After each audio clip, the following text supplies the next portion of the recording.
ګیره خرولې تاسو ویل چې ما ښه کار کړی دی ستا کوس د ښځې وغیم د دې نه خو به دې دغه لور یا ښځه چلولی نو دغه به تې ښه وه ستا خور د بړوا وغیمه د بړوا زویه د رنډۍ ښځې زویه لا اوس بانې کوي چې دا د ما نه جینۍ خرولې ده او دا د ځانه دا خبرې کوي او ځان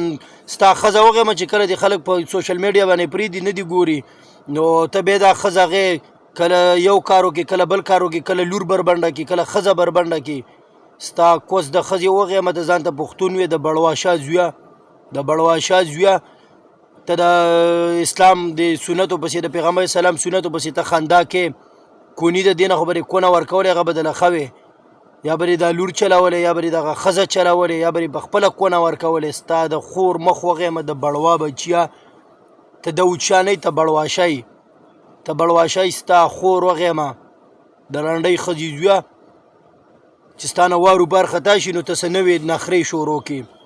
ستا دې ګیرې خریدو ته څه ضرورت و تا پرېښوده څه لپاره بیا دا ګیره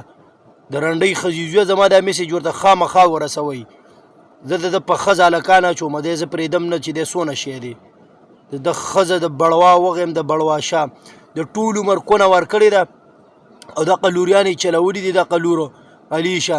او دغه مور ښځې هم چلولې د سونیا شاه داسې پښتون خو نه دی نو داسې غیرتي دی د ټول عمر کونه ورکړې کونه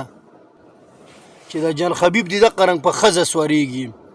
موږ جان خبیب پسې خبرې کوو موږ چې جان خبیب غلط کار کوي خو د یو نیم کوني دپاره ډېر توله کار کوي ستا خور مور وغیم د بړوا بچیه د رنډۍ ښځې زویه کونه به دې ورکولی د دې نه کونه قتېدله ښه وه ښه مزېدار 50 به دې ګټلې چې 50 روپۍ ټکس ته هم پرې لګولی ډېر نار داسې و چې هغې به ستا دا کونه ښه په سور کې والی ستا د ښځې په هغه کوس کې غینو منډه رنډۍ ښځې زویه د بړوا زویه